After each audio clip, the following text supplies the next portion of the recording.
I was in a training exercise wearing a full body harness, getting lowered down into a well, when something happened up top and I fell about 25 or 30 feet free fall until the belay or the safety line caught me and it was attached to my pelvis.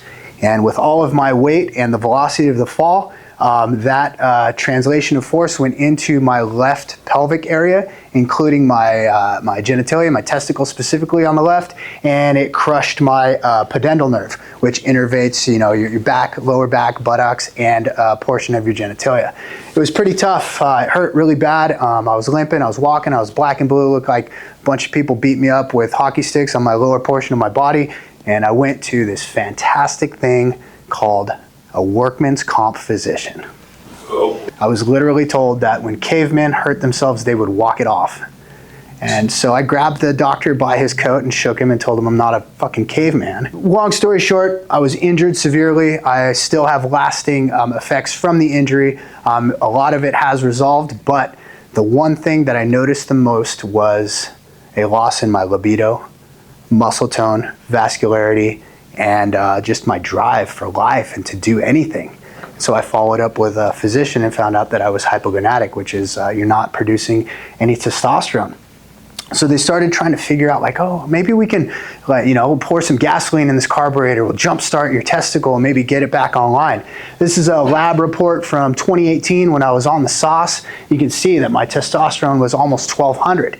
I was trying Clomid, I was doing injectable testosterone, I was doing everything I could, creams and whatnot, to try through allopathic medicine to try and increase. So I got hurt, busted myself up, my twig and berries aren't working right, I'm having marital problems, everything's fucked up at home, I'm in trouble at work, I'm fighting people, I'm beating on my chest, I'm punching holes in the wall because my testosterone's off the charts, and I stop it. I'm like, this is the problem.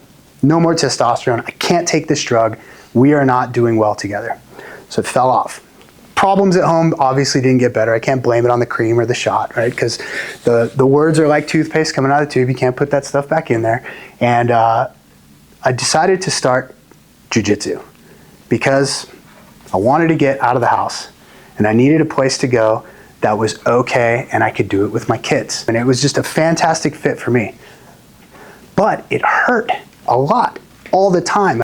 So I started jumping in a cold pool in the wintertime, not only to wake myself up, but also to thrash about and reduce the soreness, because I'd see, people, athletes sitting in ice baths after they worked out to feel better. Jump in the pool, dry off real quick, after 5 minutes or 4 minutes or however long it was in there, I never really timed it, put on my gi and drive to jiu-jitsu a few minutes away. And I noticed after doing this a few days and maybe a week or so, the veins were popping out in my arms as my libido was back. And I wanted to do cool things, go with the boys, let's go to the park. So I just didn't want to sit on the couch and watch TV or whatever. And I was like, wow, what's going on here? So I went back to the doctor, I told him what was going on, and I'd switched doctors by then. I had a much better physician who was managing testosterone and whatnot. He said, let's try your labs. My testosterone was up. He goes, come on, dude, are you back on the shit? I'm like, no, man. What vitamins are you taking? I'm like, nothing. Eating the same, eat like shit, sleep like shit, work like shit, but this is what I'm doing. He's like, well, keep doing it. So stumbled across a study, started researching, started looking into what is it that I'm doing that possibly could be causing this? All by mistake and all by a happy accident. Stumbled on this 1991 Japanese study about working out after you get yourself cold and its effects in relation to serum testosterone production in young men. And I'm like, oh, shit. Started reading some more, looking at some more things. And so eventually wound up getting divorced and couldn't really jump in that pool anymore because I didn't live there. But I got myself a bucket from Tractor Supply.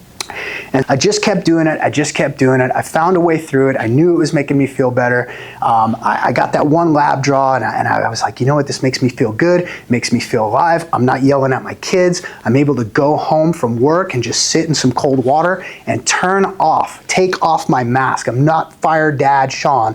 I'm just Dad. And they started noticing Dad was back. He's normal again. He's not yelling at us for stupid shit. He wants to be involved. So I just kept showing up, I kept doing it, I kept working, I kept modeling the conduct, I kept telling people, that anybody that would listen, about how it changed my life and what it was doing. And people thought I was crazy. until they started seeing the lab results that I was showing. And no matter how shitty my work was, no matter how crappy I ate, and some firehouse meals are delicious, but they are train wrecks metabolically, okay? Or how bad the sleep was because of the work provision that was required, or because of the lasting effects of the things that I've had to see and do throughout my career. No matter how shitty those three things were, the levels kept increasing every 6 months.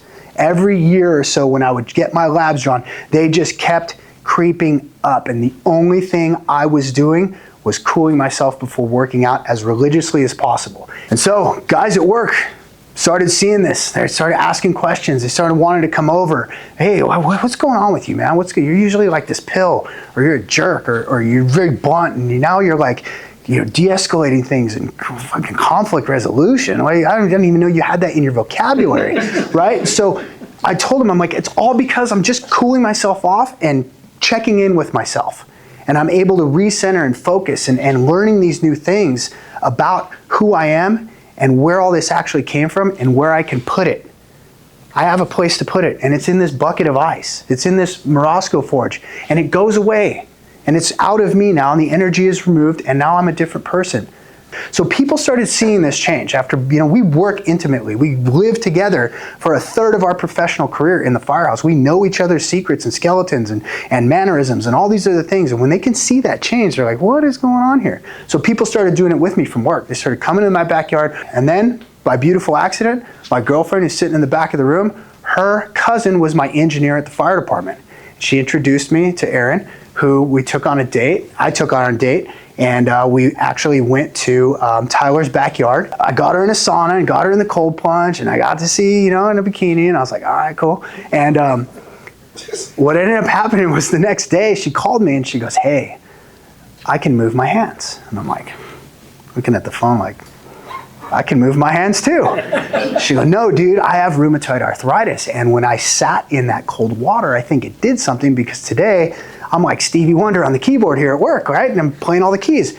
And I'm like, oh, wow. So that turned into a whole different conversation about rheumatoid arthritis and chronic inflammation and all the other things that maybe I was feeling in the beginning with jiu-jitsu and trying to make myself feel better, but resulted in a happy accident of increasing my serum testosterone. All of these things are being circulated around. I get phone calls and text messages and Instagrams from fire department members all throughout the country wanting to know one of two things. How is it making you feel better in the psychosocial realm, and what is this doing to you as a responder after the fact? And then I have the other things like, oh, is it gonna make me buff? So with that being said, I get a lot of calls, and we use a lot of the science that Dr. Seeger puts out as the foundation for those people to build their own experimentation and experiences with cold water, specifically in the public safety sector, to make themselves a better human being on and off duty. So this is my last testosterone, 702. I work a 4896. I'm in a leadership role. I'm trying to promote up a little bit. I'm not as able to get in the cold water as much or work out as hard as I want to, because I'm pulled in other directions professionally. And my boys are getting, I thought when kids got older, things got easier. Ding dong, I was wrong, right? But I still try and force myself as often to at least get 3 minutes and 33 seconds in the cold water every single day that I'm able to. And my labs are pretty steady in the 700s to 800s. The highest I ever got it was, I think, 900 naturally. And that's when I was like hard keto in the sunshine, doing all these things and no Pop-Tarts allowed. It was tough. So now I have guys coming over for shift prep. They know that they can't or not supposed to do it on duty. And so they'll be coming to the house, or they'll send me pictures of themselves getting in their cold pool or their own buckets before they go on duty for their 48 or 72 or 96 hour shift. They know, they've seen, they've felt, and they've had some exampleship to lead them in the right direction to do something as simple as this to prepare themselves for the things that they're gonna have to do for the next 48, 72 hours or so. I want to say thank you very much, Dr. Seeger, for your 2 books. They've been a wealth of knowledge and a fantastic influence. I've bought probably a dozen of them each and passed them all out to people that I hope will read them. And I just wanted to say that without the support of my mother and my grandmother and my father too, with his examples of hard work, being not so demonstrative, but a fantastic hardworking man to provide for us, I probably would not have had the resilience to be able to put myself in a bucket of cold water and figure all this shit out. before ever meeting Dr. Seeger by a happy accident. So thank you guys for your time today.